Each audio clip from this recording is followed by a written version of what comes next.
Senior सहाफ़ी अंसार अब्बासी की खुसूसी report के मुताबिक फौज की जानिब से 9 मई के फसादात में lieutenant general retired Faiz Hamid के मुबैना किरदार की तहकीकात के ऐलान के कई माह बाद भी उनके खिलाफ इस वाक़े के हवाले से अब तक कोई बाज़ाब्ता इल्ज़ाम आयद नहीं किया गया।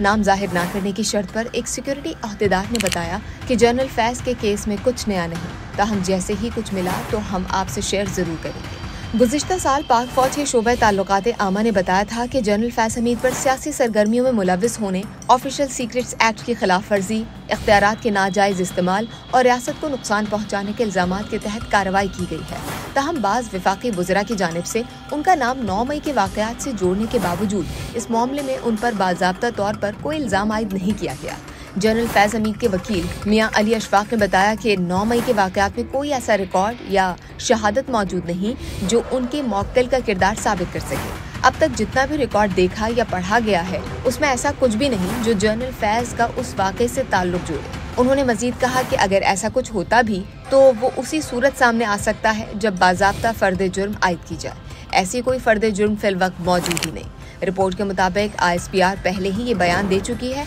कि जनरल फैज हमीद का मुबैना किरदार 9 मई के वाक़यात में सियासी मफादात के साथ अलहदा से ज़ेर तफ्तीश है, लेकिन कई माह गुजरने के बावजूद अब तक इसकी कोई तफसीलात सामने नहीं लाई गई। इससे कबल रिपोर्ट में कहा गया था कि जनरल फैज हमीद के सियासी शख्सियात से वसी रवाबित थे, जिनमें तहरीक इंसाफ के रहनुमा भी शामिल थे। ताहम उन्होंने सियासी मामलात में रहनुमाई करने की तरदीद की थी। वकील मियां अली अशफाक के मुताबिक कुछ मुलाकातें समाजी नौइयत की थी, जबकि बाद ज़ाती नौइयत की दरखास्तों पर मबनी थी, जैसे मुलाजमतों या पार्टी टिकट के हुसूल के लिए सिफारिश करना, फौज की जानिब से उनके खिलाफ इब्तिदाई इल्ज़ामात में ऑफिशियल सीक्रेट्स एक्ट की खिलाफ वर्जी, इख्तियारात का नाजायज़ इस्तेमाल और रियासती सलामती को नुकसान पहुँचाने जैसे संगीन नुकात शामिल थे। दूसरी जानिब वफाकी वज़रा मुसलसल जनरल फैज और PTI चेयरमैन इमरान खान के दरमियान मुबैना ताल्लुक की निशानदेही कर रहे हैं, लेकिन यहाँ भी कोई ठोस शवाहिद अवाम के सामने नहीं लाए गए। जहाँ एक जानिब अदालतों में PTI रहनुमाओं